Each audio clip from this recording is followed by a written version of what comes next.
ચાલો મિત્રો, આજે બનાવીશું આપણે મઠરી. મઠરી બનાવવા માટે આપણે અહીં ઘઉંનો લોટ લઈ લીધો છે, અડધી સોજીનો લોટ લઈ લીધો છે અને લીલી મેથી ઝીણી સુધારી છે. તો આ બધું આપણે પહેલાં મિક્સ કરી લેશું.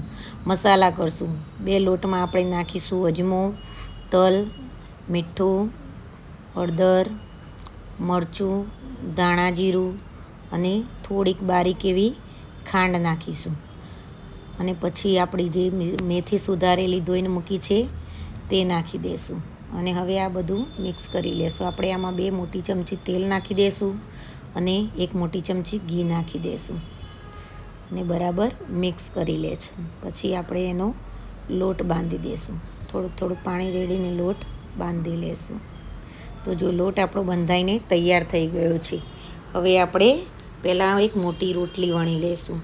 રોટલી વણ્યા પછી એમાં આપણે ઘી લગાવી દેવાનું છે. આખી રોટલીમાં ઘી લગાવી દઈશું.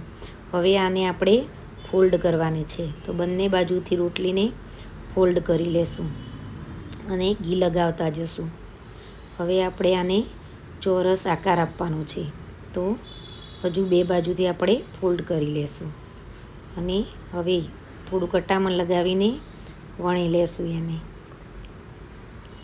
તો આ રીતે આપણે એને વણી લેશું. હજુ આપણે એકવાર એને ઘી લગાવીને ફોલ્ડ કરવાની છે. તો એક બાજુ ઘી લગાવી બીજી બાજુ એમાં ફોલ્ડ કરી દઈશું. હવે આપણે હળવા હાથે એની ઉપર વેલણ ફેરવી નાખશું. આ રીતે આપણે વેલણ ફેરવી લેવાનું છે. હવે આના નાના નાના પીસ કરવાના છે અને એક બાજુ આપણે તેલ ગરમ થવા મૂકી દીધું છે. તેલ ગરમ પણ થઈ ગયું છે. તો આ પીસ થઈ જાય એટલે આપણે એને ગરમ તેલમાં નાખી દઈશું.